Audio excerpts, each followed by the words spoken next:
Eu saúdo a todo o povo de Deus com a paz do Senhor. Amém. Eu quero, nesse momento, agradecer a Deus pela graça que nos é concedida. E nós estamos dando início a mais uma aula da Escola Teológica de Preparação de Obreiros para a obra missionária do Rei Jesus. E nós estamos no curso de homilética, que é a arte de pregar. A arte de pregar. Homilética é a arte de pregar. Então, pessoal, a gente precisa realmente se dedicar a esse ministério da pregação, porque nesses últimos dias tem se levantado muitos pregadores, mas nem todos os pregadores eles se utilizam da pura palavra de Deus. É movimento, tá? É muitas coisas que de certa forma termina não alimentando e fortalecendo a igreja. A igreja, ela aparentemente recebeu, alguns até chorou, outros marchou, falou língua estranha, mas aquilo não vai produzir fruto, não vai produzir. Então, o Senhor é glorificado quando há ensinamento da palavra, certo? E movimento só quando vier do Espírito Santo. Nós estávamos domingo aqui apresentando a Deus a campanha de oração, e nós vimos que na sequência, veja bem, você observa, é difícil, geralmente as pessoas têm que se conectar com Deus para haver uma coordenação espiritual. Bem, é necessário que a igreja primeiro se conecte com Deus. E o que é que conecta as pessoas com Deus? É a palavra. A palavra. No caso do domingo, a oração é uma ligação direta com Deus. E todos estavam conectados com esse propósito. Se alguém estava desvirtuado, mas a igreja em si, junto com o ministério, ela estava conectada. Então, quando há essa conexão, tanto na ministração da palavra, como numa campanha de oração, né, ou em um momento de oração, quando há essa conexão, essa ligação, a Bíblia diz que Deus liga em cima. Quando liga em cima, que está sendo ligado embaixo, é tendência o Espírito testificar e haver um derramamento de poder. E aí o que é que acontece? A igreja sente, e aí acontece o quê? Toda a igreja é tomada pela glória de Deus, certo? Mas isso não é logo assim, da primeira palavra, não é. É preciso uma conexão, e essa conexão ela vem, essa ligação ela vem no decorrer do compreender a palavra de Deus, porque é quando o Espírito começa a colocar em você a palavra de maneira tal que você começa a compreender, que ele sabe da necessidade de cada um. E aí nesse momento, cada um vai sendo ligado. O Espírito falou com ela, ligou, falou com ele, ligou, falou com ela, ligou, falou com ela, ligou, está ligando tudinho pela palavra, ou pela oração, que no caso, todos sentem o desejo, e pelo fogo que está saindo do altar, quem está embaixo também sente o desejo de também aproveitar na linguagem de embalo e entrar na sala também. Então, aí acontece o quê? Acontece essa coordenação de poder, de demonstração, né? De unção, né? Da presença de Deus, do Espírito Santo, e aí vai. Sim, fala. Falando sobre o mover do Espírito. Sobre o quê? O mover do Espírito. Sim. Falando sobre o mover do Espírito. Bíblico o mover do riso. Mover do riso? Isso. Não insiste na Bíblia. Porque eu já vi uma rede social e eu vi as pessoas falando sobre o mover do riso, que a base bíblica deles era o Salmo 126. Então, enchemos nossas bocas de risos, voltamos alegres, que foi até sobre o cativeiro de Israel. E eu vi igrejas onde as pessoas sentavam no chão, começavam a rir do culto, e várias pessoas começaram a rir. O senhor acha disso? Olha, simples que o falso profeta ele se utiliza de um texto bíblico para justificar a sua tese ou a sua heresia, sei lá, a sua ideia. Sempre eles vão se utilizar de algo da Bíblia, mas aí você busca a hermenêutica bíblica para ver se aquilo condiz. Eu não estou falando de que a gente não possa se alegrar na presença de Deus, mas eu não acredito que o Espírito Santo vai fazer todo mundo cair na gargalhada. Eu nunca vi isso na minha vida, e já vi em Toronto a unção do riso. Tá? Se você está lá na internet, a unção do riso. Tem a unção do dente de ouro. Diz que todo mundo serve com dente de ouro na boca. Quer dizer, isso tudo são heresias, coisas que a Bíblia não manda, são movimentos, e que de repente é possível até que o diabo esteja envolvido nisso tudo. Certo? Então a gente tem que ter cuidado e andar segundo a palavra. Aqui na primeira carta aos Coríntios 12 e 8, o Senhor ele usa a palavra dele. Olha, vou ler o 12 todo, diz assim: acerca dos dons espirituais, não quero, irmãos, que sejais o que? Ignorantes. O que é ignorante? Falta de conhecimento. 12 primeiro, tá? Ignorância, biblicamente falando, é o quê? Bora lá, o que é ignorância? Falta de conhecimento. Certo? Ignorância não é você ser bravo, áspero, não. Biblicamente falando, o irmão é muito ignorante. Não é que ele é grosso, ele é ignorante, quer dizer, ele não tem conhecimento que devia. Certo? Então, também, por nós termos o conhecimento desse emprego, do emprego dessa palavra, é bom também a gente não, de certa forma, se utilizar dele para se dirigir a alguém, porque alguém pode entender de outro jeito, tá? E dependendo do seu tom de voz, os dois jeitos pode fazer com que o irmão reaja contra você, certo? Ou grosso no sentido literal, que a gente conhece no português, ou ignorante, que aparentemente parece ser a mesma palavra, mas é diferente, biblicamente falando. Ignorância é uma coisa e grosseria é outra, tá? Então, aqui diz assim: acerca dos dons espirituais, não quero, irmãos, que sejais ignorantes. Vós bem sabeis que eres gentios. Gentio quer dizer povo de outra nação, que não tinha conhecimento de Deus. Levados aos ídolos mudos, conforme eres guiados. Portanto, vos quero fazer compreender que ninguém que fala pelo Espírito de Deus diz Jesus é anátema. Ou seja, qualquer pessoa que quiser, né, se utilizar, falar de Deus, se utilizar por Deus, jamais vai dizer que Deus é maldito, Jesus é maldito. Não pode, o Espírito Santo não pode amaldiçoar Deus. Certo? Então, tem mais aqui assim, ó. Portanto, vos quero fazer compreender que ninguém que fala pelo Espírito de Deus diz Jesus é anátema. Anátema quer dizer maldito.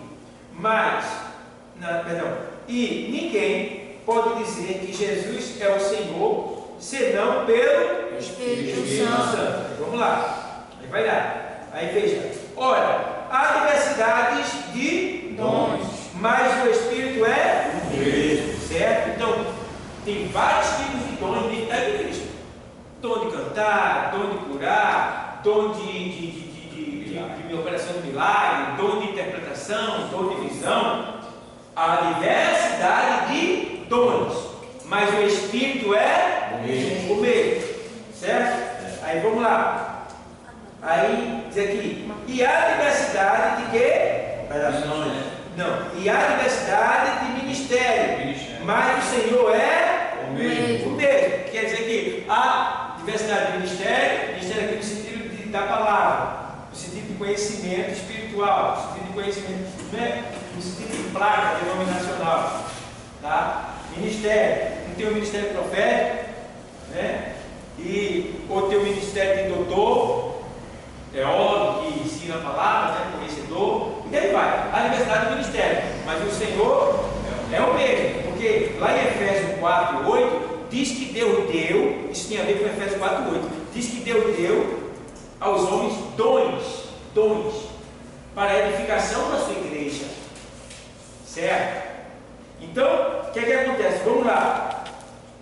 E a diversidade de o quê? Operações. Mas o mesmo Deus que opera tudo em todos. Veja bem. Mas a manifestação do Espírito é dada a cada um para aquilo que for o quê? Útil. Tem pessoas que pedem o revestimento de poder com vaidade. Eu quero ser batizado, eu acho tão bonito. Não, Deus não vai dar. Deus vai dar para aquilo que lhe for útil. Se Deus vê que está precisando de um cantor aqui, oficial, Deus vai levantar alguém que tem isso já guardado dentro de si, que nem tem vontade, gosta de cantar, tem um jeitinho para fazer uma letra e tal, Deus vai levantar. Alguém que gosta de profecia, de profetizar, já até desejou isso aí, quando olhou, Deus viu lá dentro o desejo e Deus dá o Espírito para aquilo que lhe for útil dentro da igreja, de acordo com o que a igreja precisar. Né? Por exemplo, eu me converti, a igreja que eu estava precisava de auxiliar, de acordo com a minha vida no ministério, fui chamado para auxiliar. Depois a igreja precisou de um diácono, eu estava lá, fui colocado. Depois a igreja precisou de um presbítero, eu estava ali. Dentro disso a igreja precisou de um tesoureiro, eu estava ali. Dentro disso a igreja precisou de alguém para cuidar das crianças no sentido de pregação, eu estava ali. Dentro disso a igreja precisou de alguém para fazer missões, eu estava ali. Veja bem, Deus se utilizando de mim, porque Ele viu que em mim havia uma capacidade para esses, né? Esse ministério e esses dons, tá? E aí Ele vai investindo de acordo com a sua capacidade. Se você quer, Ele vai lhe capacitando. E nenhum desses dons e desse ministério me matou, me cansou mais, de certa forma, me prejudicou. Pelo contrário, eu só ganhei, estou ganhando até hoje. Então não adianta você dizer assim, eu não consigo fazer, eu não sei fazer, eu acho que não vou. Não existe isso. Se Deus lhe chamou, Ele vai lhe capacitar. E você vai conseguir fazer. Porque é o Espírito que dá aquilo para Ele dá para aquilo que for útil. Então, se está precisando e você tem capacitação, tem capacidade para isso, Deus te capacita e isso vai acontecer. E aí a igreja precisou de um pastor, e eis-me aqui, estava ali, certo? E aí a igreja precisou de um professor. Eu não sou professor, mas o Espírito foi lá e me capacitou para ensinar. Estou ensinando há 14 anos aproximadamente, ou mais, né? Já vai mais de 8 turmas varia entre 12 e 13 anos essa faixa, porque antigamente era 1 ano e meio, 1 ano e 8 meses e tal, depois passou a ser 2 anos. Então, quer dizer, tudo isso Deus foi o quê? Capacitando a minha pessoa e outros também que me seguiam, estavam comigo, para o uso, para o crescimento da igreja, que é o que está escrito lá em Efésios 4:8. E aí, passei para ver, vem. Diz o que em Efésios 4:8? Isso diz: subindo ao alto, levou cativo o cativeiro. E subindo ao alto, levou cativo o cativeiro. Quando ele se ressuscitou, ele subiu ao alto e levou cativo. O cativo era aqueles que estavam detidos lá na mansão dos mortos. Levou o cativeiro, que é o seu de Abraão, levou cativo o cativeiro, levou. E deu dons aos homens. E deu dons aos homens. Aqui embaixo, os que ficaram. Aí ele vai explicar agora os dons. Vai lá. A uns, né? Vai ler o versículo. Depois diz: ora isto, ele subiu, que é senão que também antes tinha descido as partes mais baixas da terra. Aquele que desceu é também o mesmo que subiu acima de todos os céus para cumprir todas as coisas. Isso. Você está falando. E ele mesmo é quem? Ele diz aí o texto. E ele mesmo deu uns para apóstolos e outros para profetas, E outros para evangelistas, e outros para pastores e doutores. Isso aí é a diversidade de ministério. Está vendo aí?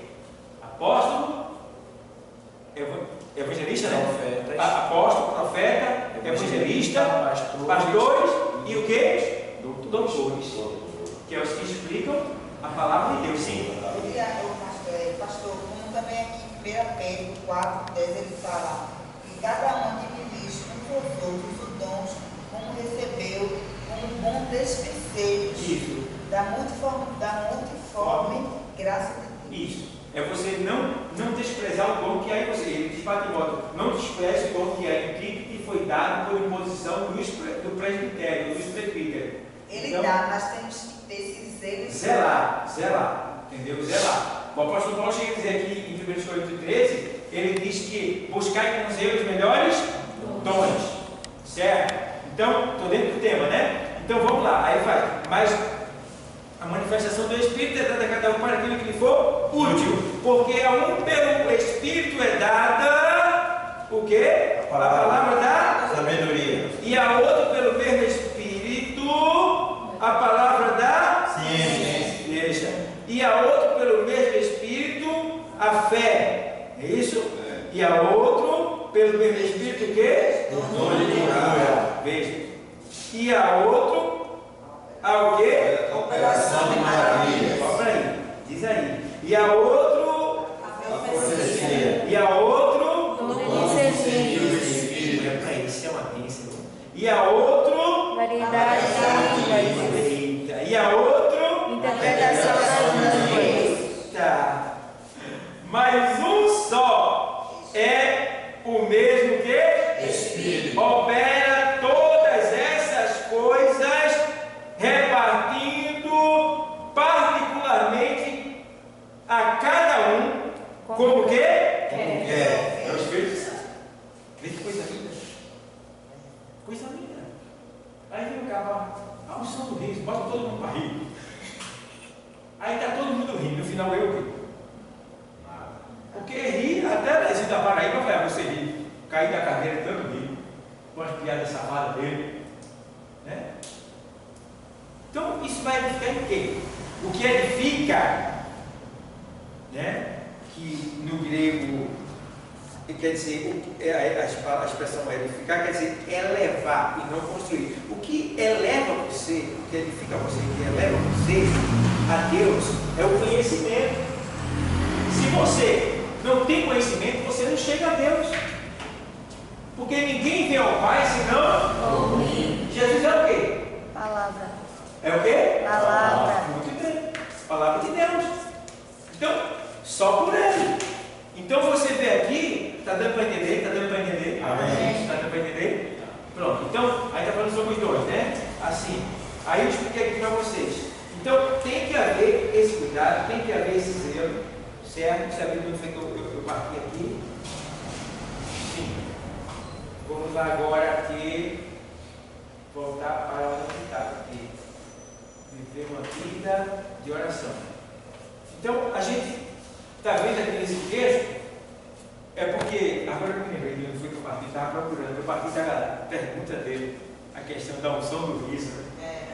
Isso. Então, de levar as pessoas aí. Então, tem muito movimento por aí que vocês vão ver, que parece até que é de Deus, porque tem um movimento em volta, tá? Mas você vê que aqueles que estão em volta é igual a ele. É igual a ele. É a pessoa que se deixa levar pela emoção, porque tem um crente muito emotivo.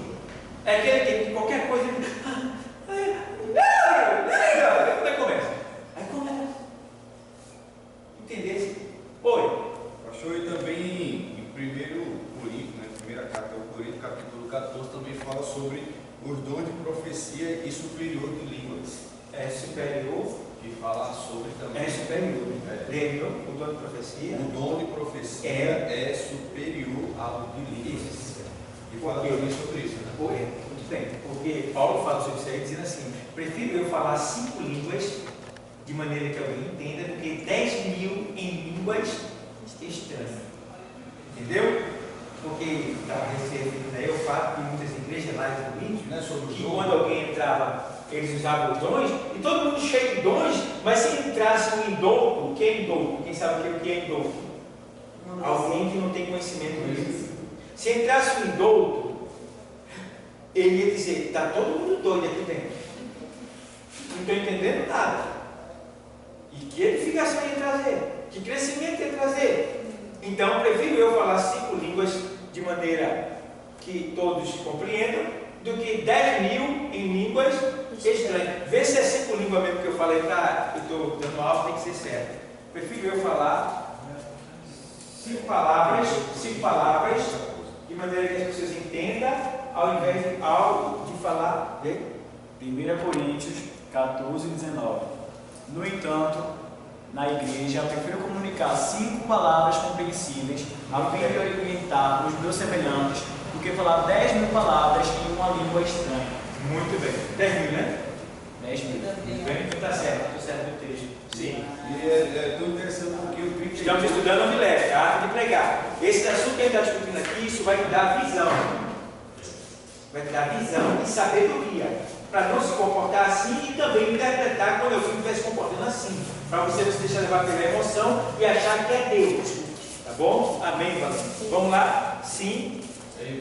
Sim. É até interessante porque o 32 e 33 do mesmo capítulo, né, do livro dos Coríntios, e o espírito dos profetas estão sujeitos aos profetas, porque Deus não é Deus de confusão, senão de paz, como em todas as igrejas dos santos. Muito bem. O espírito do profeta é sujeito ao profeta. O que quer dizer isso aí? Não quer dizer que o Espírito Santo é sujeito ao profeta. Ele está falando aí o espírito do profeta. Do profeta. Que é o espírito do profeta? A mente dele. Tá? O ser dele é sujeito a ele. Ou seja, o que quer dizer isso aí? Quer dizer que eu devo me dominar quando eu estiver falando ou agindo em nome do Senhor. Eu já ouvi no decorrer da minha vida evangélica, eu já ouvi pessoas se usarem, porque ele estava se usando, e dizer que estava querendo parar e não conseguia. Então não é o Espírito de Deus, porque ele perdeu o controle, e quem faz perder o controle não é o Espírito de Deus, é o demônio. Então eu não posso dizer jamais que eu não estou conseguindo parar, porque eu não estou possesso, eu não estou fora de mim, eu tenho o controle das minhas propriedades, tá? Então eu posso parar. Pronto. Vocês estão entendendo? Então jamais que pode dizer, né? É porque eu não consigo parar, Deus está me usando, eu estou querendo, mas não consigo. Isso não existe. Deus não vai me forçar. Olha, não tem condição. A gente tem que ser sábio, tá? E entender. Outra coisa, muita gente que se levanta dentro da igreja e está aprendendo sobre homilética. Você nem vai se deixar usar assim, que aí é cá, e vai interpretar quando alguém for usado assim, ou se usar assim dentro da igreja. A gente está estudando sobre homilética. Na medida que vocês estiverem pregando, vocês vão ver muito movimento em algumas igrejas que não convém na hora da palavra, e que não é de Deus, porque quem está falando é que está sendo usado por Deus. Todos têm que calar a boca. Então, o que acontece? Muitas pessoas que se dizem ser profetas se levantam, né? Dizendo, ó, sou eu Deus, e aí é dele que tocar, viu? Ó, ameaçando. Ameaçando. Deus não faz isso. Deus não está nem preocupado. Quando ele chega na congregação, ele se manifesta, ele aparece, e ele não está preocupado com quem crê ou quem não crê. Ele vai fazer o que tem que fazer. Vai fazer o que tem que fazer. E depois ele deixa a sua paz e vai embora. Tá? Outro ponto. É tendência de Deus, após ele terminar, quando é Deus, ele dizer, deixa-vos a paz. É comum isso acontecer. Você tem que ver o Senhor, né? Tá? Às vezes, dependendo de quem estiver no recinto, ele ainda pode dizer assim, estou eu deixando um sinal. E tudo isso acontecendo. Estou sentindo a presença de Deus. Quando eu gosto da minha língua quer enrolar, eu seguro para não falar. Mas é por aí. Então, você entende que é possível. Se fosse da pessoa que não tem conhecimento, estou falando, estou ensinando vocês, eu entrava no mistério agora. Vem aqui, ali não rolou, eu segurei, tá aí, não fala. Aí você tem aquela coisa gostosa. Aí já quem não tem controle, não tem conhecimento, aí está falando, aí Deus disse que perde o controle, ninguém entende nada. E outra coisa, a língua estranha não é para edificação sua, não é para crescimento seu, porque ninguém entende. Então não importa eu falar línguas estranhas quando eu estiver ensinando, importa eu ensinar, como Paulo falou. Vocês estão entendendo? Uma coisa que Paulo fala, né? Isso. Você pode falar estranha algo, se tiver uma pessoa pode interpretar. Isso. Se não tiver, cada se fala só para você. Certo? Vocês estão entendendo? Amém. Então, estamos estudando o quê? Homilética. Homilética. Homilética é o quê? Arte de pregar. A arte de pregar. Então vocês vão aprender a pregar, tá? E vão aprender a se comportar também. Certo? Então tá aqui. Vamos aqui, voltar para esse assunto daqui. A gente andou um pouquinho, não foi? Vamos lá. Aí aqui, ó, viver uma vida de oração. Não é isso que a gente parou, né? Sim, é uma da Bíblia. Hã? A oração já leu já. Foi? A oração já leu. Já lembra da vida de oração? Isso, esse é a Já? da Bíblia. Então, é isso mesmo? Se é a mãe da Bíblia? Isso. Muito bem. Estamos na apostila, na página número 5, não, perdão, número 3, e a gente está sobre o tema ser amante da Bíblia. Então, todo pregador, ele tem por direito, dever e obrigação de ser amante da Bíblia. Amante da Bíblia. E ser amante da Bíblia não é só ter a Bíblia e levar ela para onde você vai. Ser amante da Bíblia é ler a Bíblia todo dia e procurar descobrir o que ela está falando para você. Ou seja, é você ler a Bíblia e entender, absorver, para quando você falar o que você leu, também as pessoas sentirem o mesmo efeito que você sentiu. Certo? Não basta só ler, porque nos princípios éticos da homilética, diz os princípios que nós temos que ler, explicar e o quê? Aplicar. E o quê? Aplicar. Temos que ler, explicar e aplicar. Esses 3 princípios devem ser usados na homilética, na arte de pregar. E você se utiliza desses 3 princípios da exegese bíblica e da hermenêutica bíblica. Certo? Então precisamos nos dedicar. Tem que ser amante da palavra, né? Da Bíblia, no caso, da Bíblia. Tem até um texto que o salmista diz lá no Salmo 119, verso 9, né? Ele diz no 119, verso 103, 105, né? Ele diz: lâmpada para os meus pés é a tua palavra e luz para o meu caminho. E ele diz também aí no mesmo Salmo 119, verso 10 e 11, ele fala assim: escondi a tua palavra no meu coração para não pecar contra ti. E o Salmo 19, ele é um salmo que ele é todo voltado para o zelo pela palavra. Pela palavra. A maioria das coisas que acontecem no Salmo 119 é só voltado para a palavra. É a lei, o teu estatuto, meu coração, como guardar, a muita palavra, aí vai. É incrível como esse Salmo 119, ele fala dos estatutos de Deus, da lei de Deus, da palavra de Deus. Ele bate muito nessa tecla. Então, a gente precisa ser o quê? Amante da palavra. Então, nunca lê um texto e dê para a igreja sem saber o que você está dando. E eu já vi pessoas em ponto de pregação ler palavra que não tem nada a ver com aquele lugar. Eu fico passado de vergonha. E pelo amor de Deus, não faço não. Não faço não, rapaz. Outros, além de ler um texto que não tem nada a ver e nem explica, né? Eu vou para um ponto de pregação, vou para um lugar, puxa, eu vou ler, nem que seja uma linha. O senhor é meu pastor? Pronto. E aí você dá uma explicação rápida. Pô, irmão, é tão bom, né, que tem um Senhor como nosso pastor, porque qual é o propósito do pastor? Qual é o objetivo do pastor? É proteger a sua ovelha, alimentar a sua ovelha, guardar a sua ovelha, ter cuidado da sua ovelha, né? É cuidar dela, né? Então, se você tem o Senhor como seu pastor, fique tranquilo, Ele está cuidando de você, Ele vai te alimentar, Ele vai suprir a tua necessidade, Ele vai te proteger, você está seguro, pronto. Vai pegar e não aquela palavra. Mas porque só deixar o texto da Bíblia que está, o Senhor é meu pastor, não me faltará. Pronto. Aí vai. Mais nada. E mais nada. Tu está na igreja o tempo todo fazendo o quê? Não tem ninguém que não aprendeu nada, pelo amor de Deus.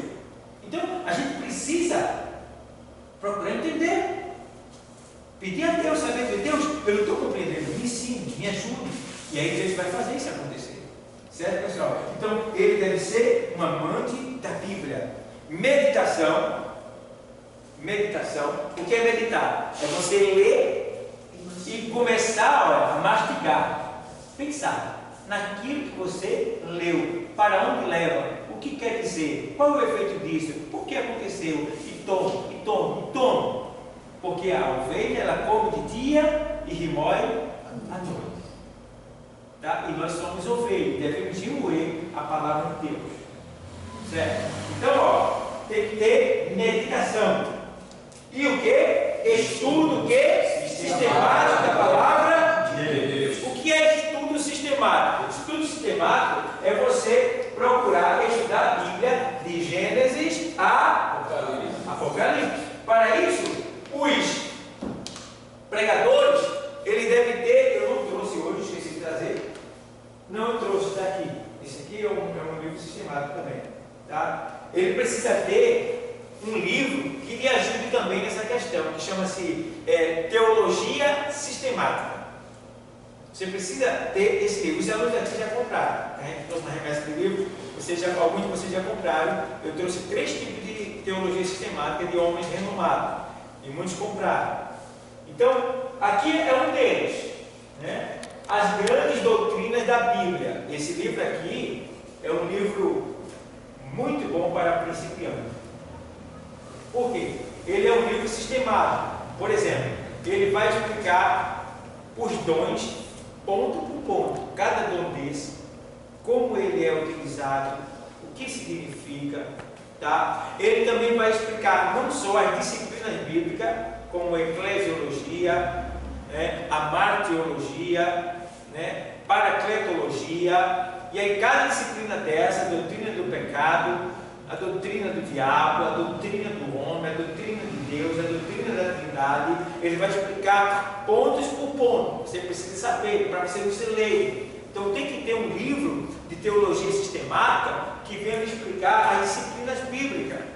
É muito importante, né, para você saber e não comer heresia, tá? E precisamos pegar de homens que tenham um compromisso com a palavra, que já tem um nome na praça, certo? E outros para comparar. Claro, a gente vai ficar comendo só num pote só, tem que pegar vários para poder ter a nossa conclusão. Então precisamos ter esse livro de autoajuda na leitura da palavra e nos ensinamentos. Vocês estão entendendo? Amém. Então, está aqui. No caso, precisamos ser amante da palavra e também se utilizar estudar a Bíblia sistematicamente. É procurar entender e compreender as doutrinas bíblicas, entendendo que doutrina não é dogma. Existe uma diferença entre doutrina e dogma. O que é doutrina? Doutrina é um conjunto de normas inquestionáveis. Diga comigo. Doutrina é um conjunto de normas inquestionáveis.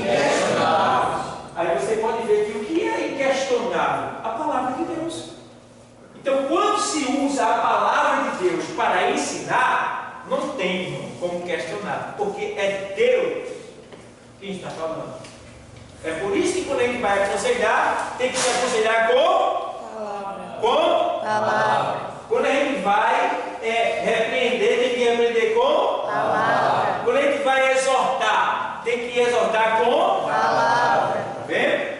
Quando a gente vai edificar alguém, tem que edificar com Palavra. Tudo tem que ser com a palavra. Não podemos usar. Então, a palavra, ou seja, a doutrina, ela é um conjunto de normas inquestionáveis. E o que é dogma, pastor? Dogma são doutrinas de homem, ideias de homem. Por exemplo, eu abro a igreja e digo, aqui você não pode cortar o cabelo. Isso é um dogma. A Bíblia não diz isso e nem manda isso, certo? Eu abro a igreja e digo, olha, aqui você não pode usar calça comprida. A Bíblia não diz isso. Entendeu? Eu abro a igreja e vou lá e digo, aqui você não pode usar sapato preto.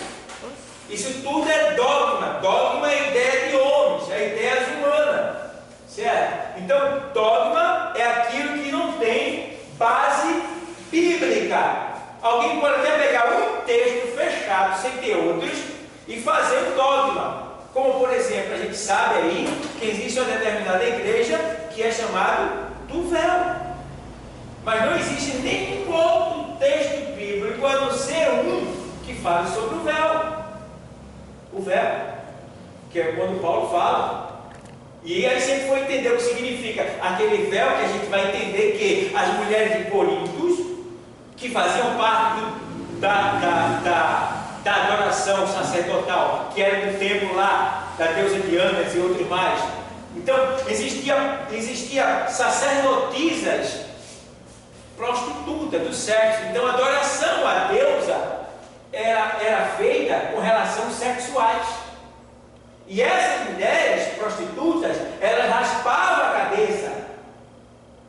E quando elas se converteram ao Evangelho, Paulo disse: já que vocês não têm cabelo, raspar a cabeça, use o véu para substituir o seu cabelo, para que ninguém venha lhe interpretar como sendo ainda uma prostituta.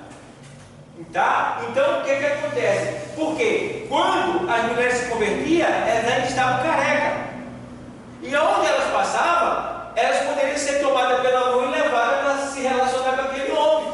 Porque a palavra Coríntios quer dizer corrupto. Veja, o nome da cidade é corrupto.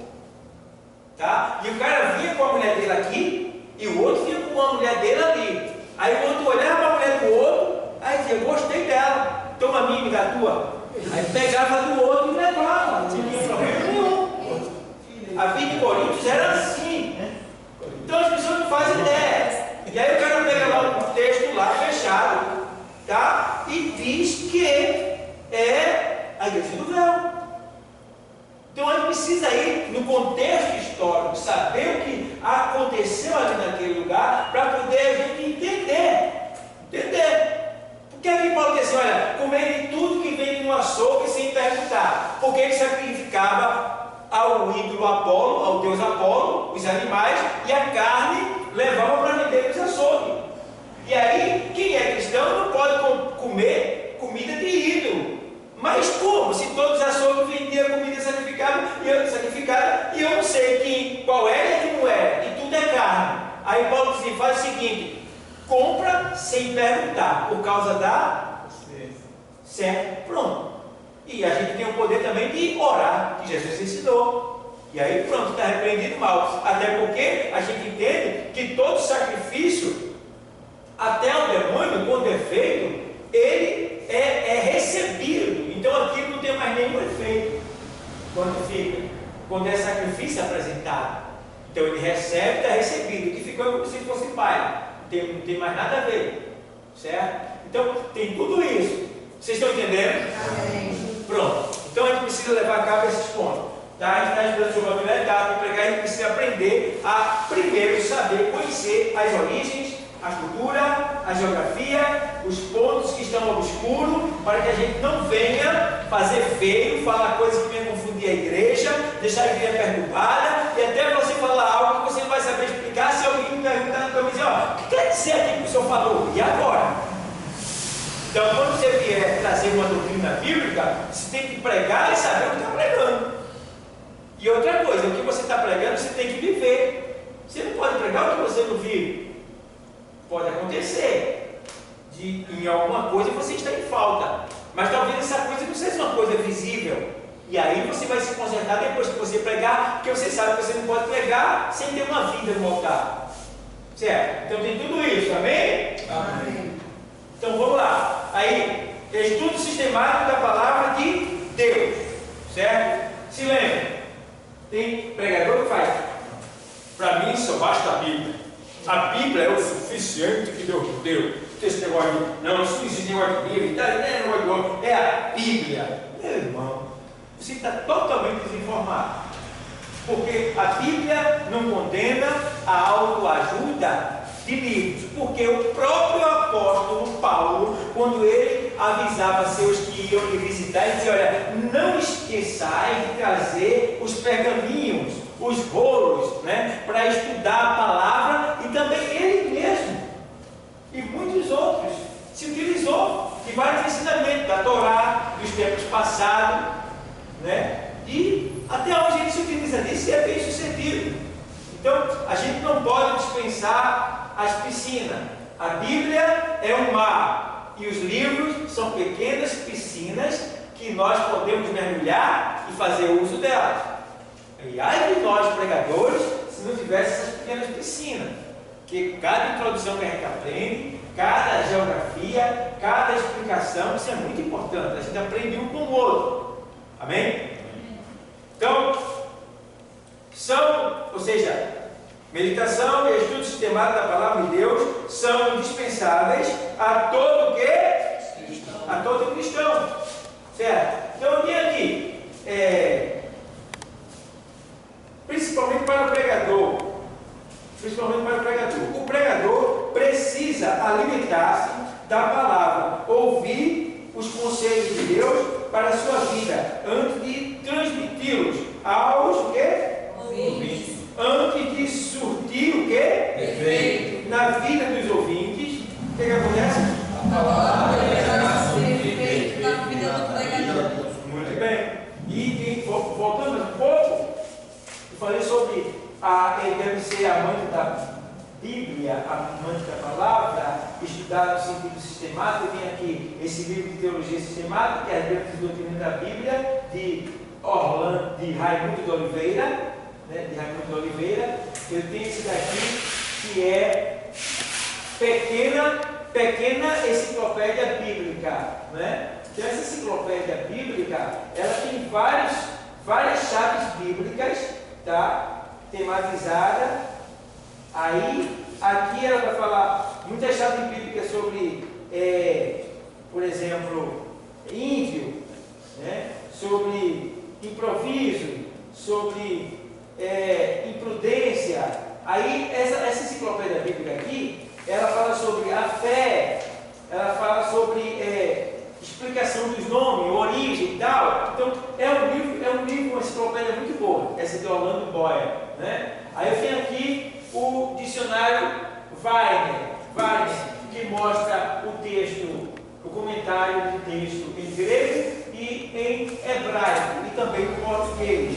Dicionário Weiner, né? Eu tenho aqui um comentário histórico, cultural do Novo Testamento. Você vai ver como era feito o casamento, qual eram os tópicos de um casamento, qual era o tipo de roupa, como o noivo vinha, quando o noivo voltava. Aí você vai ver tudo explicado aqui nesse livro. Na Bíblia não diz isso, tá? Algumas coisas você vai ter que pegar por fora, que é chamado de assuntos extra-bíblicos. É o que a Bíblia não traz, porque a Bíblia não está interessada em trazer a história cultural disso e daquilo, não. Ela traz o fato. Você que tem que buscar o que fez acontecer aquele fato, aonde foi, quando foi, por que foi, com quem foi. É isso que você tem que fazer.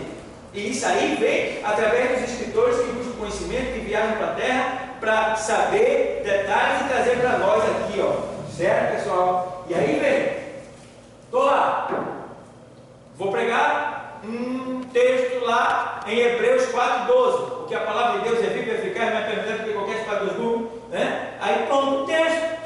Aí eu posso usar a hermenêutica bíblica para preparar o sermão, e posso também ter uma autoajuda de um escritor que escreveu os versículos do livro da Carta aos Hebreus, não é livro, Carta aos Hebreus.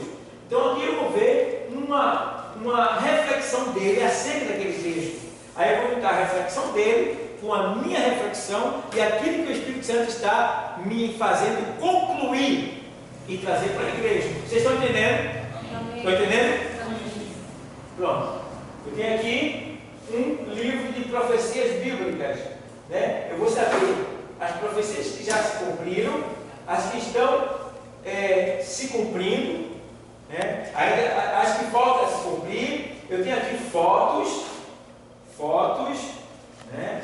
Das antiguidades, dos homens que pareciam ser Paulo, que pareciam ser Jesus, tá? Eu tenho aqui várias fotos dos, né? Que estão gravadas nas pedras, nos locais bíblicos, né? É esse assunto que os pesquisadores pegam e trazem para a gente, explicando que é isso aqui, que isso aqui está comprovando lá na Bíblia que tinha tal pessoa, porque aqui está gravada em uma pedra do tempo de milhares de anos atrás. É muito importante a gente saber isso aqui. Então, temos que gastar também com conhecimentos extra-bíblicos. Por isso que você está aqui nessa aula e não está aqui só aprendendo literalmente, mas você está tendo a oportunidade dada por Deus de dizer assim: Deus, Ele está aqui, Deus, eu quero pregar a tua palavra, eu tenho prazer nisso, mas eu preciso dessa autoajuda. Me dê dinheiro para eu comprar esses livros. E aí Deus vai te dando dinheiro, vai te dando meio, vai mostrando pessoas que querem vender livro mais barato, e aí você de repente, quando menos esperar, você está com uma biblioteca na tua casa. Sabendo, porém, que essa biblioteca, ela não é só para você. Ela é para alguém que se converter da sua família, ela é para seu filho, para sua filha, para sua esposa, para alguém que se interessa pelo reino de Deus. Isso é muito importante. E saber, porém, que os livros bíblicos é um livro que você não perde dinheiro, porque ele não perde valor. A enciclopédia secular, você vê que o português mudou, não foi? Os antigos não valem mais. Ela é professora, ela sabe, né? Os antigos mudou a interrogação, mudou a senha, um monte de coisa mudou. Né? Aqui não muda não. É sempre a mesma coisa, porque aqui é um livro que direciona você para a Bíblia. Então, esses livros estão sempre se valorizando e estão sempre atualizados. Sempre. Porque... Pronto, entendeu? Pessoas que tinham enciclopédias, instantes e instantes, de repente, não serve mais. Só como lembrança. Base só. Só os novos. Então, quer dizer, as coisas de Deus é diferente. Ela não precisa que ninguém renove, ela mesma renova o tempo todo. Bem? Então, ó, aí, o pregador precisa alimentar-se da palavra, ouvir os conselhos de Deus para a sua vida, antes de transmiti-los aos ouvintes. Então, eu preciso ser uma pessoa disciplinada. Disciplinada, não indisciplinada. Eu preciso ser uma pessoa disciplinada. Eu preciso ser uma pessoa que tem uma vida que é um testemunho bíblico, cristão. Porque se eu prego, se eu ensino, eu não posso estar pregando ou ensinando algo que eu não vivo.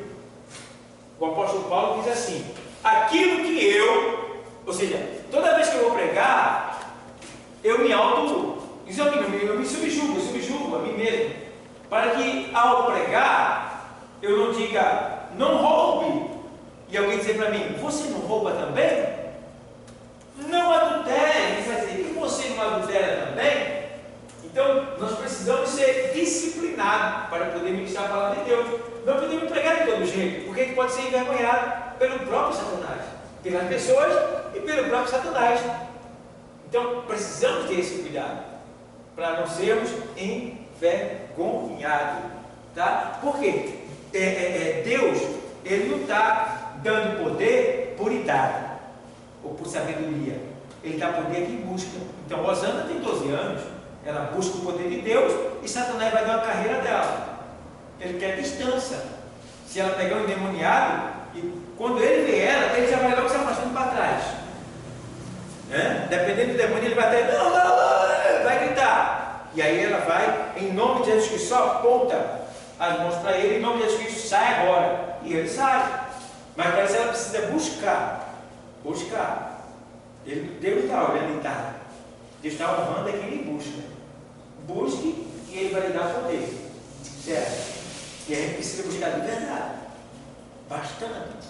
Porque tem várias camadas de demônios. E não é todo demônio que sai assim fácil, não. Não é todo, não.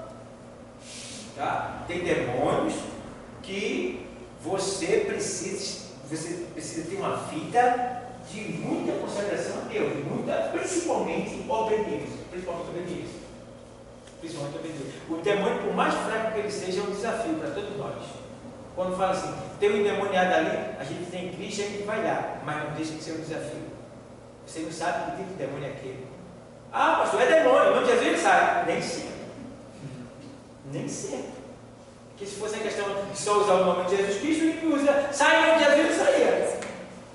É quem está usando o nome de Jesus. Porque se você ver lá em Atos dos Apóstolos, diz lá que em Atos, não sei, 17 ou 19, diz lá que foram expulsar demônios em nome do Deus que Paulo pregava. Os filhos de Cefa, um sacerdote que tinha na cidade. E aí eles foram expulsar o demônio. Se me falha a memória, vê se eram 7 filhos ou eram 3 aí. Me falha a memória agora. Eram 2. Era quanto? 2. Vê quantos eram? Saíram.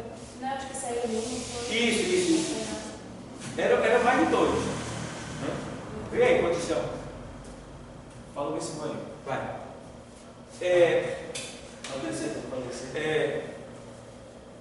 Alguma partezinha assim. No caso, eles vão orar pelo endemoniado, e o demônio diz assim: eu sei quem é Paulo e sei quem é Jesus. E vós, quem sois? Aí partiu para cima dele, rasgou ele e rasgou a roupa dele e ele saiu nu correndo. Atos 19, do 1 ao 16. Lê. E sucedeu que, enquanto Paulo estava em Corinto, Paulo, tendo passado por todas as regiões superiores, chegou a Éfeso e, achando ali alguns discípulos, disse-lhes: recebestes vós já o Espírito Santo quando crestes? E eles disseram-lhe: nós nem ainda ouvimos que haja Espírito Santo. Perguntou-lhes então: em que sois batizados? E eles disseram: no batismo de João. Mas Paulo disse: certamente João batizou com o batismo do arrependimento, dizendo ao povo que cresce no que após ele havia de vir, isto é, em Jesus Cristo. E os que ouviram foram batizados em nome de Jesus. Impondo-lhes Paulo a mão, veio sobre os espíritos e falava a língua profetizada. É o 14? É, 14. Todo 14. Era 7 mesmo. E os que faziam isto eram 7 filhos de Seva, judeu principal dos sacerdotes. Respondendo, porém, o espírito maligno disse: conheço a Jesus, e bem sei quem é Paulo, mas vós, quem sois? E saltando neles o homem que tinha o espírito maligno, e assenhoreando-se de todos, pôde mais do que eles, de tal maneira que, nus e feridos, fugiram daquela casa. Nus e feridos. Que vergonha. Porque foram pregados de todos os jeitos. Veja que situação. Veja que situação. Então, não é fácil. Sabendo, porém, que vai ter momentos que você vai estar diante de uma possessão maligna e você pode estar diante de um surto psicótico, sei lá, uma esquizofrenia, e para interpretar e entender. E você querer expulsar um demônio de alguém que, na verdade, é uma consequência demoníaca, mas não é um demônio, um esquizofrênico. Porque o esquizofrênico, ele ataca ele mesmo, quanto mais que chegar perto dele. E aí, você vai interpretar como? É preciso devidamente discernimento a Deus. Vai dizer: não, pessoal, chama aí a polícia para levar esse camarada para um manicômio, um lugar aí que ele seja tratado, porque isso aí não é demônio, não, isso aí é doença. Tem todos esses pontos. Tá? Então, existem várias situações que a gente precisa saber interpretar, sim. Você não disse que nem todo ímpio pode ter um demônio? Então, por que os católicos, nem todo ímpio pode tirar um demônio? Nem ímpio tira demônio. Porque os católicos, então, por que os católicos removem um demônio do corpo das pessoas? Fazem exorcismo e removem. Agora, a gente precisa entender uma coisa: o diabo, ele é o que? Enganador. Certo? Você pode tirar, porque tudo indica o seguinte: a questão é, você que tem um contato ali, você pode, de certa forma, haver um disfarce ali. O diabo, ele é enganador, você precisa entender isso. Não é que saiu. O diabo quer promover, porque, bem, a partir do momento que eu faço isso, o diabo faz isso, ele está mantendo aquela pessoa, assim, ela vai ter assim, uma impressão de que ela está no caminho certo, que ela faz certo, entendeu? Quando, por exemplo, tem pessoas, crentes, né, pastores, que expulsam demônio, mas ele não está na posição que Deus quer. Eis a questão. E por que ele conseguiu expulsar? Porque na verdade não foi ele quem expulsou, foi o nome de Jesus. É o nome de Jesus. Tem hora que Deus permite algo acontecer. Por exemplo, quando eu estava lá, em determinado lugar, que os espíritos desciam, não vou dizer o nome, então chegavam alguns demônios chamando palavrão para todo lado. Então o chefe ia lá, pegava ele, falava algo no ouvido dele, aí ele ficava no ouvido e folha. Normal, né? Mesma coisa. Show. Você falando aí, e ele perguntando por que os padres faziam exorcismo e tiravam o demônio de algumas pessoas. não era crente, aí eu tinha umas pessoas lá que de vez em quando bebia, o demônio pegava. E eu não entendia, porque eu não vivia no meio. Eu fui criado no Evangelho, mas eu me afastei para um bom tempo sem voltar, mas eu não entendia. E sempre tinha uma que ninguém dava nada por ela. Chegava lá e falava, como se eu falava alguma coisa no ouvido, acalmava. Aí ele disse, porque até os demônios têm hierarquia. Isso. Até os demônios têm hierarquia. É. Então, não é que tira, camufla, não é que sai, camufla. Ele está lá. Ele está lá, ele fica Parece lá, que sai. ele fica lá, mas para que muitos possam entender e ser enganados, eles obedecem a quem está acima dele. Então, ela falava no ouvido dele, no ouvido da outra pessoa, se acalmava.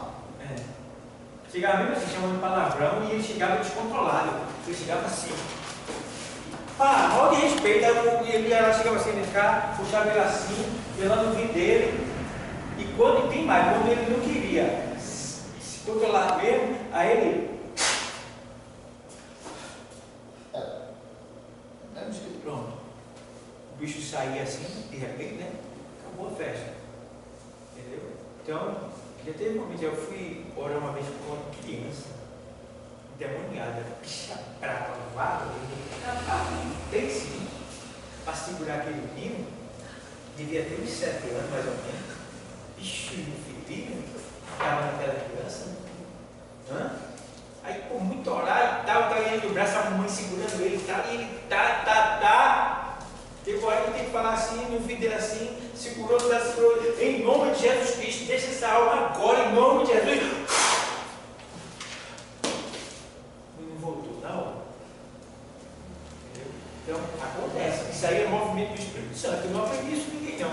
Mas na hora o Espírito me levou a fazer aquilo ali, porque também eu liguei uma coisa com a outra. Eu falei, em nome de Jesus. E uma vez eu estava orando por um endemoniado e saiu 3 demônios para poder o cara voltar ao normal. Quando ele voltou ao normal, ele disse que eu estava num lugar muito escuro, muito quente, e de repente eu vi uma bola de fogo vindo ao meu encontro. Foi quando ela veio sobre mim e eu tornei agora. Aí eu entendi. Quando a gente fala em nome de Jesus, sai, é como se da montanha saísse uma tocha de fogo. Aí não tem demônio que fique na frente, porque o fogo é de Deus. Deus não é a minha palavra, como o fogo que está lá em Jeremias. Aí tem todo esse processo, é muito detalhe que a gente precisa aprender. Então, pessoal, voltando ao assunto que ele perguntou, exorcismo pode parecer uma libertação, mas não é. Porque libertação, entenda bem, exorcismo, aparentes expulsões de demônio, só pode ser completa, real e autêntica se a pessoa aceitar Jesus como Salvador.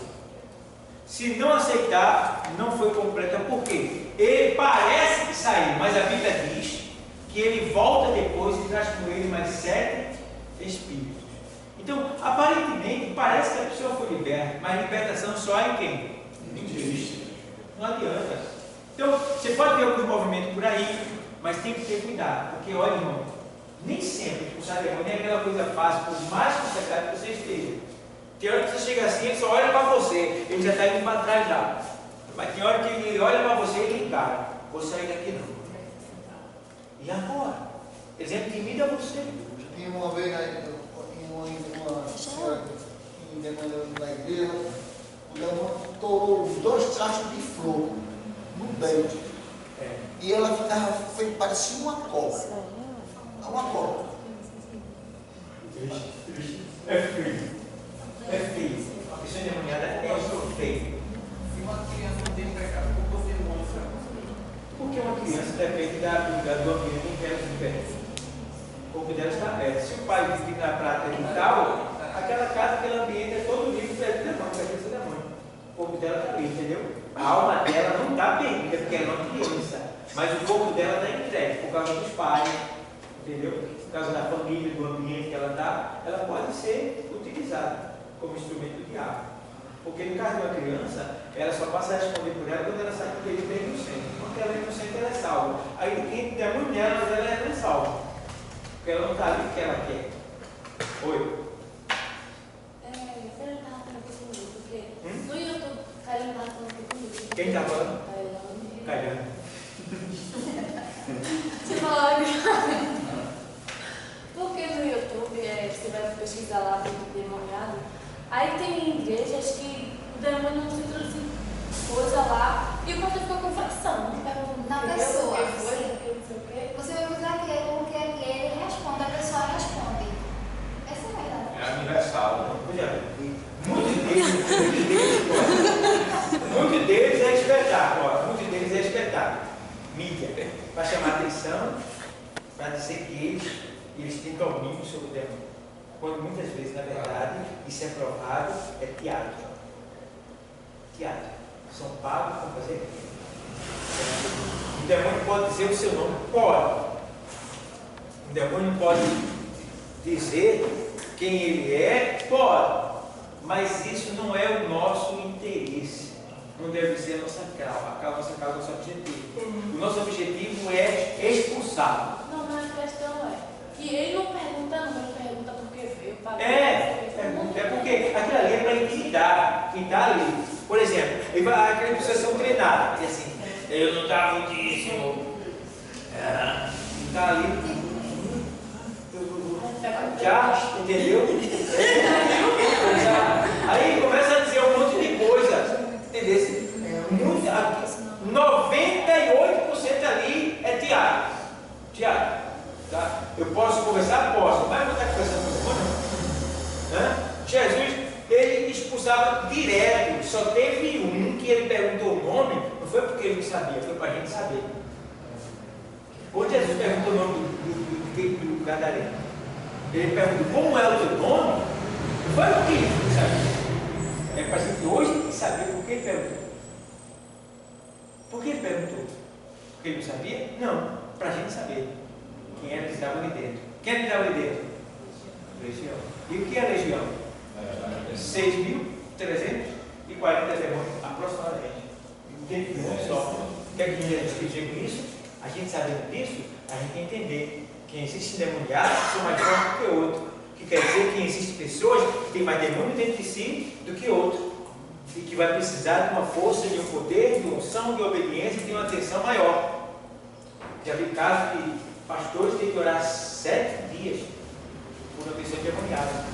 E não saía de jeito nenhum. E agora vai ficar sempre. Olha, a sensação de orar por um endemoniado e ele não ser expulso do demônio eu não sei nem dizer, mas é uma coisa que você volta, você fica, você diz assim, eu não tenho vontade de ser crente mais, de servir Jesus. Eu não sei se é vergonha, se é decepção, eu não sei explicar o que é.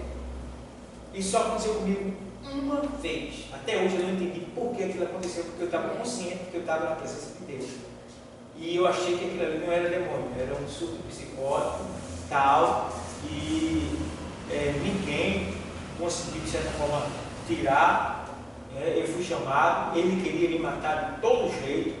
O cara veio, Deus mandou alguém para ficar na minha frente, veio, tudinho. Essa pessoa me chamou, vou para casa, deixa aí e tal. Mas foi algo que eu saí perturbado, eu passei uma semana estudando, orando, perguntando por quê. De certa forma eu até entendi.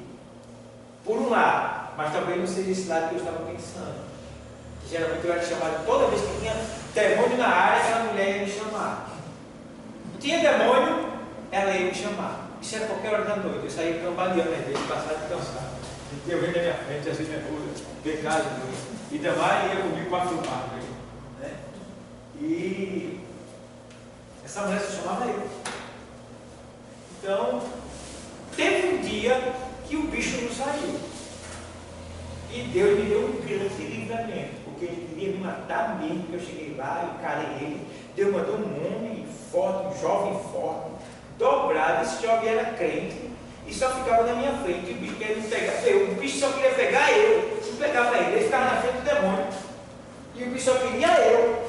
Você chegou a segurar aqui, eu queria a mão dele, não queria ele, era só eu. Então dá a impressão que aquilo ali não era tanto em cima de demônio, era mais um surto psicótico, sei lá, alguma coisa parecida. Então foi o único que eu fui e eu não consegui, em nome de Jesus Cristo, não consegui orar. Eu voltei e tinha um espetáculo, tinha na frente de umas 20 irmãs crentes, louvando o hino, esperando ver o resultado. E se Deus não manda aquele homem, o bicho ia pegar entre ele e aquele demônio, porque o bicho era forte, já, o corpo físico, e endemoniado, eu maguinho. E aí? Olha, o negócio é que eu ia voltar até falar, eu não ia, o orgulho, né? O orgulho de que eu vou passar pela minha esposa, eu não vou nada, eu vou me agarrar com ele, vai ser ele aqui, ele ia me matar. E o pior, eu estava em cima de uma escadaria, ele também, embaixo, assim, atrás de mim, uma barreira. A vergonha é pior. Está entendendo? E quem sabe eu não vi, mas possivelmente deveria ter alguma irmã ali filmando. E assim é o espetáculo. E Deus não deixou. Deus me criou, me levou para casa e até hoje eu ainda tento compreender, acho que eu por uma coisa, acho que eu por outra, e não sei porquê. Mas passou.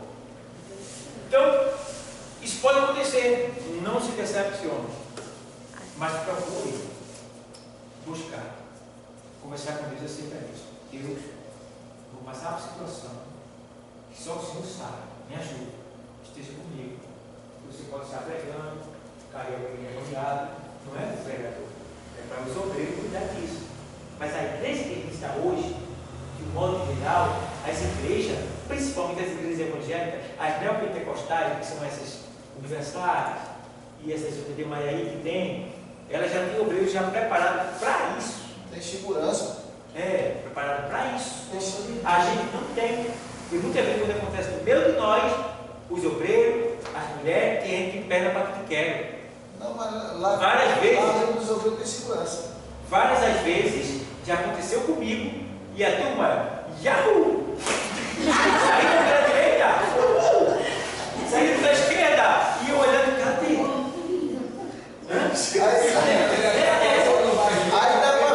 Aí dá para ver o grau de espiritualidade da igreja.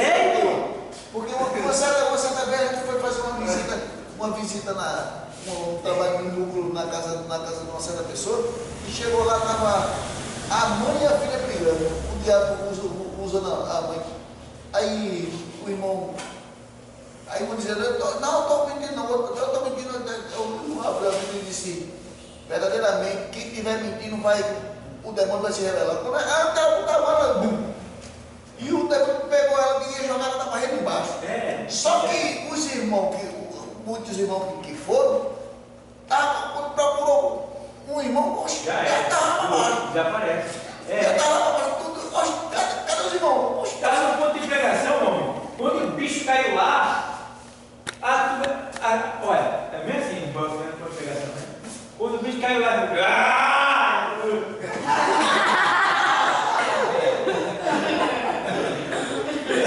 eu estava vendo um pouco de olhada de moeda. De olhada de água só. Rapaz! Que igreja cheia, mas de medo, né? Então, veja onde foi parar. Está estudando sobre o Pilatos, foi parar no demônio. Vamos lá. Antes de surtir efeito na vida dos ouvintes, a palavra deverá surtir efeito na vida do Deuteronômio 6, 6 e 7. Vamos lá. Guarde sempre no coração as palavras que hoje eu lhe dou. Repita-as com frequência a seus filhos. Converse a respeito delas quando eu estiver em casa e quando eu estiver caminhando, quando se deitar e quando se levantar. Coisa linda, também nasceu filho. Veja bem. Veja bem, a gente não faz isso. Poucos são os que fazem isso. Eu estava ontem domingo aqui, 2 meninos ali, jogando de videogame ali no celular. Quando eu cheguei lá, tinha uma perna ali no canto ali, a perna assim, o outro lado dele, ô meu filho, olha, não pode não, porque da igreja não. Não, é só um pouquinho, pastor, só um pouquinho. Não pode. Na sua casa você faz, aqui não, viu? Não pode, não é proibido. Deve entregar para sua mãe. Não, eu vou ficar aqui agora, eu estou dentro assim. E eu fiquei doido, ficaram bravos comigo. Mas eu não deixo, não. E outra coisa, a mãe e o pai que deixa isso acontecer é muito irresponsável. Não deixa criança nenhuma, ninguém ficar no celular na hora, na presença de Deus, na igreja, meu irmão. Pode não acontecer. Isso é uma coisa miserável. Tá? Você está mandando a criança para o inferno. Quando é que ele vai ter temor de Deus? Nunca. Porque na casa de Deus fazendo isso, onde é que ele vai ser rebelde? Vai ser lugar nenhum. Quando é criança, a igreja até entende. Hoje em dia, tem adulto fazendo isso. A própria é ruim. É. E pai também. Ezequiel 2:8. Oxe. Mas tu, ó filho do homem, ouve o que eu te falo. Não sejas rebelde como uma casa rebelde. Abre a tua boca e come o que eu te dou. Vendo? Abre a tua boca e come o que eu te dou. O que é que Deus dá a ele? A palavra. Como que eu te dou? A palavra. Lê a palavra. Como ela, você é muito dela. Tá? Você vai se fortalecer. Ele vai poder dar essa comida para outros. Entenda bem. Qualidade de um pregador. Coloquei alguns aqui. Tinha mais. Depois a gente vai ver outros aí na apostila. Mas aqui tem qualidade de um pregador. Qualidade de um pregador é alguém que teve o ministério provado pelo tempo. Tem gente que sai daqui e vai para a igrejinha ali. Saiu, algum não era nem membro. Nunca foi nem membro. Nunca foi na escola dominical, se foi por uma vez ou outra perdida. Nunca fez discipulado. E foi para outra igreja ali, e ali o cara já botou ele como evangelista. E aí? Presbítero? Missionário? Não sabe não o que é ser. Não sabe. E que outros até extrapolam. Pastor.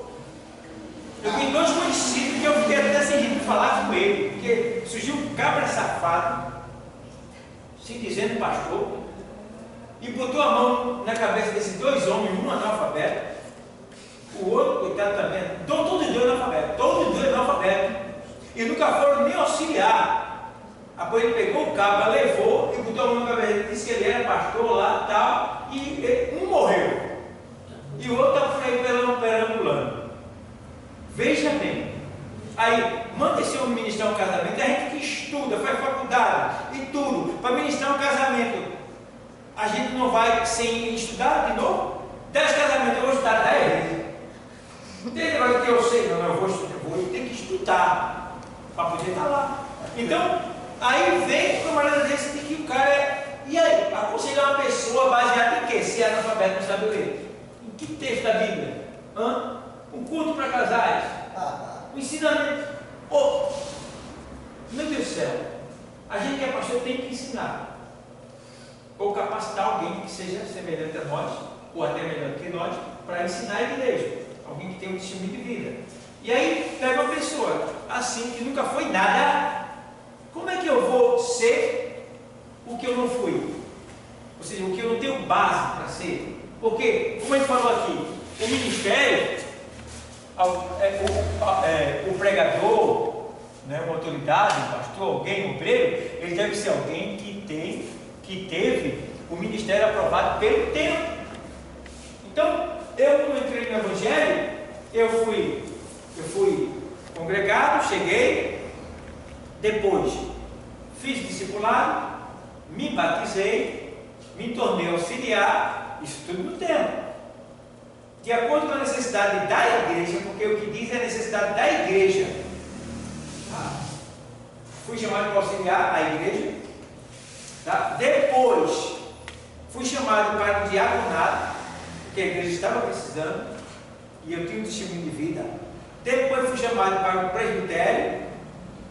Depois fui chamado para ser tesoureiro. Depois fui chamado para ser pastor, professor, faço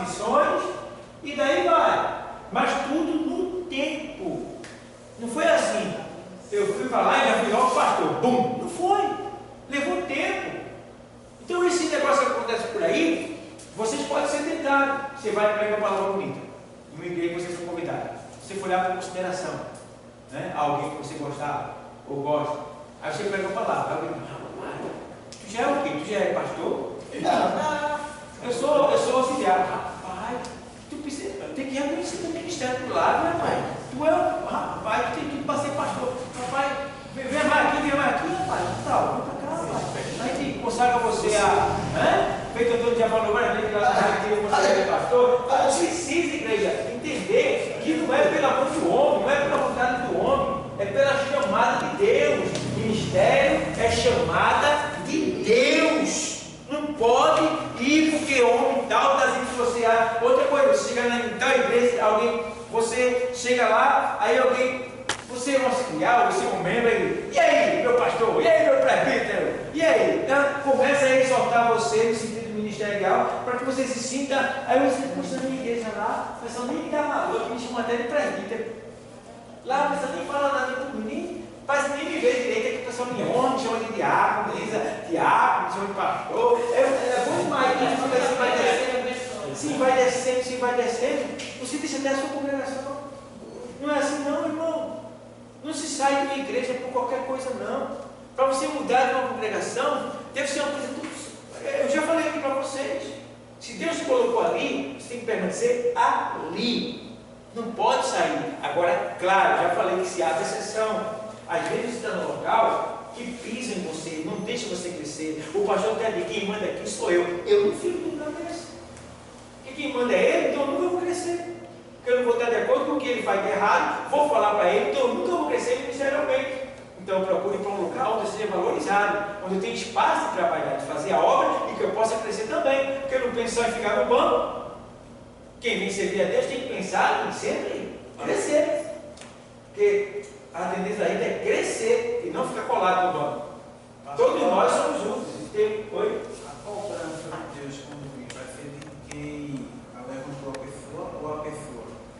Nos dois. Os dois. Ele está exercendo uma função que ele sabe que não era para ser exercida, é que ele comprou. Pagou para isso. Isso não se paga. Está lá, a Bíblia diz que os apóstolos estão orando por uma pessoa, ela é batizada no Espírito Santo, aí Pedro está lá e repreende o mágico Simão, se não me falha a memória.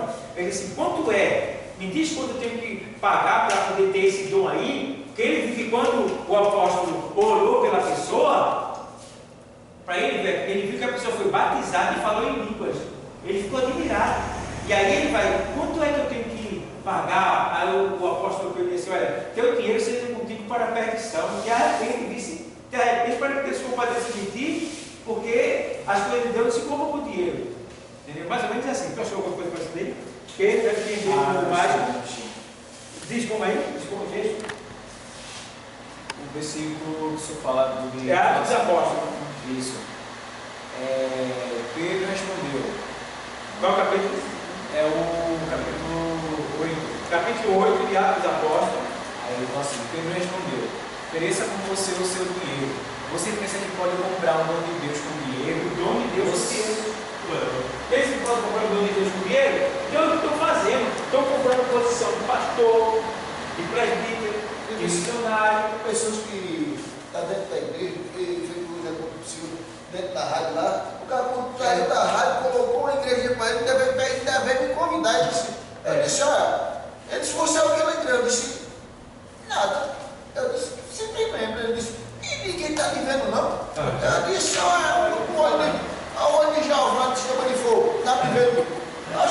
Aí não, mas você, eu vou lhe consagrar, a gente vai trabalhar junto. Eu disse, consagrar quê? Ele, pastor, que conversa, não pode passar.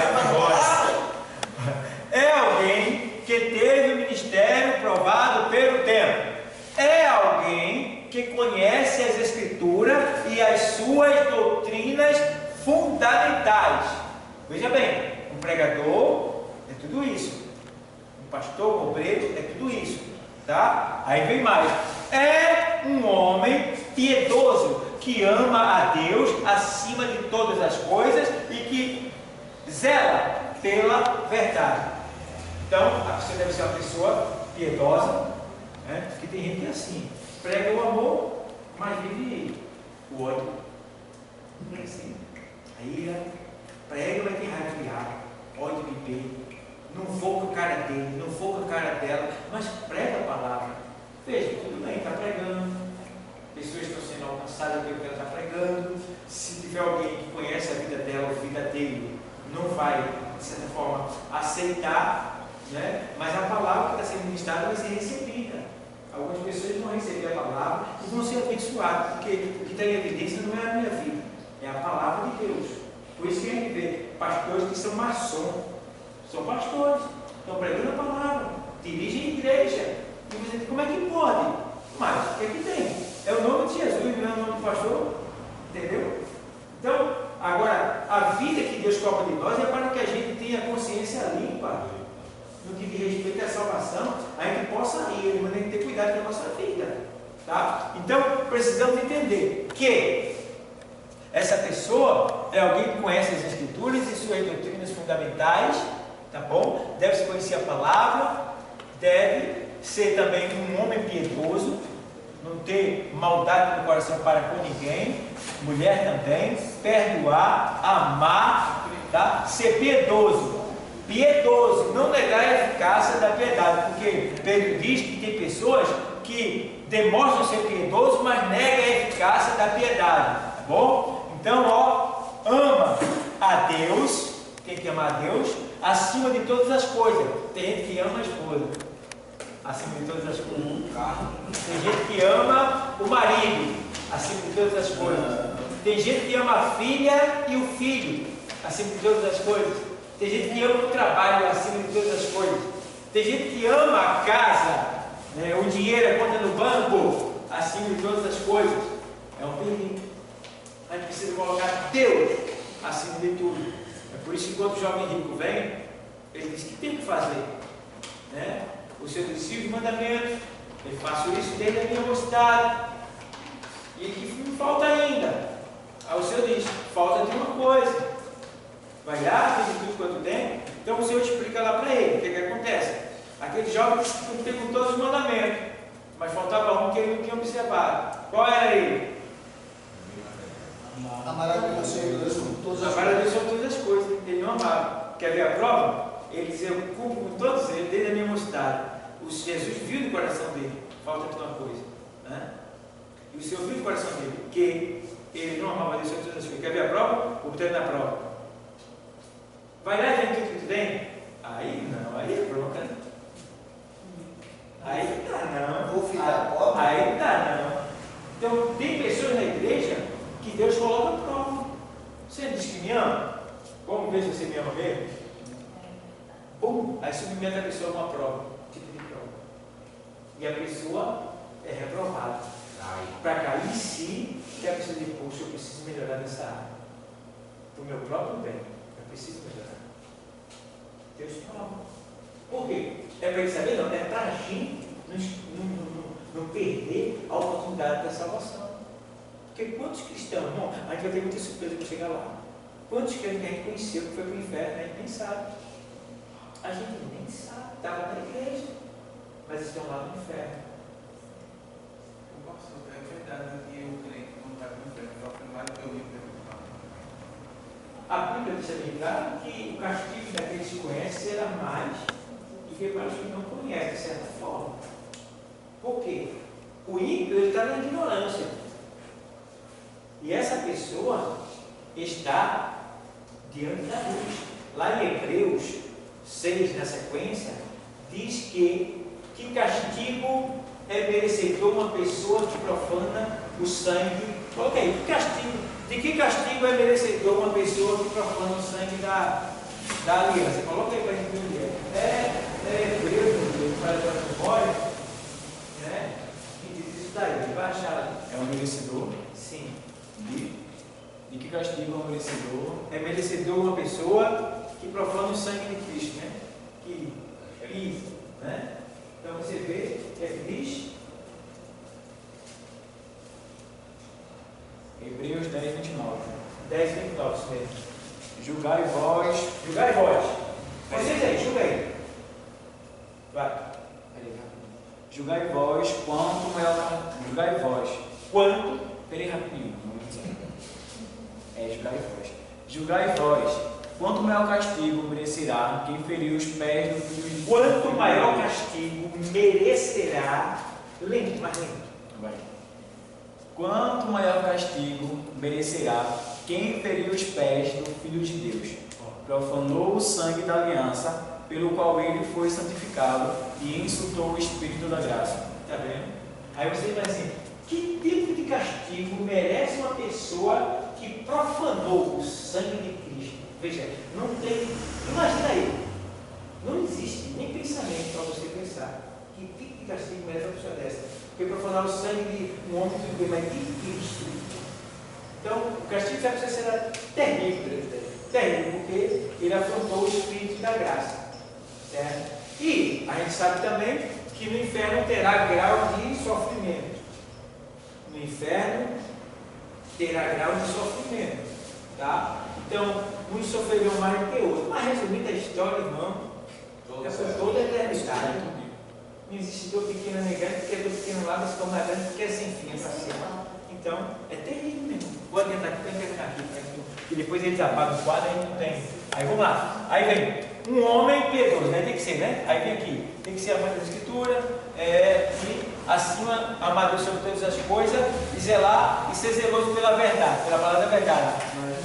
Na exposição bíblica, ou seja, perdão, é um homem piedoso que ama a Deus sobre todas as coisas e que zela pela verdade na exposição das Escrituras, da Bíblia, né? Então, a pessoa zela em pregar o que é verdade, não inventa coisa, né? Aí vem quarto, tem luz na mente e fogo no coração, tem luz na mente e fogo no coração. Tem luz na mente, luz é a palavra, entendimento, conhecimento, visão, e fogo no coração, ardência pelas coisas de Deus. Não é? Aí vem mais aqui, deve ser apto para o quê? Ensinar. Ei, você deve procurar aprender para ensinar. Todo mundo que você está falando de Jesus, você está ensinando. Agora, para ensinar, você precisa o quê? Saber.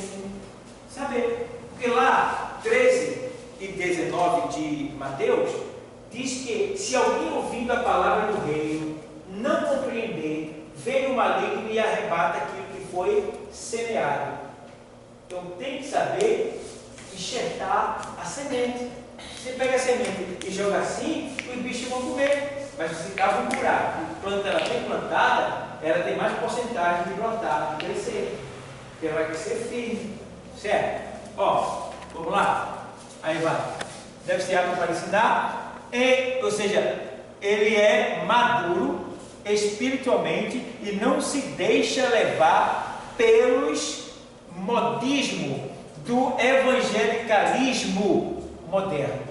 Então, o cara está lá na igreja e tal, vamos dançar? Está pegando a palavra, depois ele inventa lá uma música lá e conversa, ei, se alegra. Não tem isso na palavra. Ele não se deve deixar levar pelo evangelicalismo dos tempos modernos, ou seja, aqui moderno, né? Movimentos que tem por aí. Ele está inventando. Então ele não é uma pessoa que fica assim inventando coisas que estão surgindo por aí. Não pode. Tem que ser fiel à palavra. Aí tem um culto jovem, e nesse culto jovem, antes da palavra, né? Aí coloca uma música, quando ela tem uma base bíblica, mas ela é uma música animada. Tudo bem, bate palma, normal.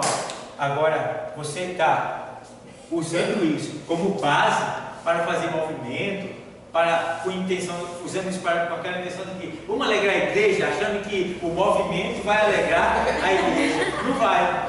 O que alegra o coração é o quê? A palavra de Deus mediante o Espírito Santo.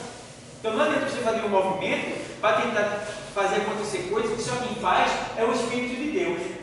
Você está entendendo o que eu quero dizer? É isso aí. Então isso aí são evangelicalismos que surgem por aí, que eu chamo de pão doce. Pão doce. Vai só ficar tudo inchado. Não tem conhecimento, não tem base bíblica. vive mais em movimento, então a gente precisa ter esse cuidado. Aí, ó, deve ser apto para ensinar, aí vem o negócio do, né? Deixa eu levar pelo Rodrigo, que é o 7, né? Prega somente as Escrituras e rejeitando a pregação com ênfase em autoajuda, né? Então, tem pessoas que estão pregando, aí quando ele vê que a igreja não tem movimento, ele começa a falar coisas estranhas, tipo aquele irmão aí assim, tipo a fulana assim, aí de certa forma é autoajuda, para que ele tenha sucesso no que ele fez. E tem muitos crentes que se levam com esse tipo de emoção e termina parecendo que ele pregou, mas na verdade ele se utilizou de uma autoajuda para concluir, né, o que ele queria, mas no final ninguém ouve, não tem um aprendizado, não tem uma firmeza na palavra, um conhecimento aplicado. Então devemos ter esse cuidado como pregador de não querer ficar inventando coisas, para poder concluir o que a gente quer passar. Não, é palavra, irmão, palavra. É palavra, versículo bíblico, mostrar os textos bíblicos, explicar ele, diga. O pastor, tem muito pastor de nome nosso, que a gente vê, diga ao seu irmão que a vitória é sua, aperta a mão do seu irmão. Estou cansado de ver esse movimento. É válido ou isso aí? Olha, isso pode ser dito, pode ser feito, assim, uma vez ou outra, dependendo de se Deus estiver mandando. Se Deus, eu vou te explicar como é isso aí. Pronto. Saiu uma palavra. A palavra está demonstrando lá na palavra que Deus está dando vitória a alguém dali. Né? Aí Deus, se está falando ali, Deus está dando uma vitória a alguém daqui. Então você pode, dependendo da sua posição, do momento, você dizer, irmão, você vê que a igreja está tão assim, olha para o teu irmão do lado, diz para ele, a vitória é tua. Não tem nenhum pecado nisso. Agora, quando você diz assim, você passa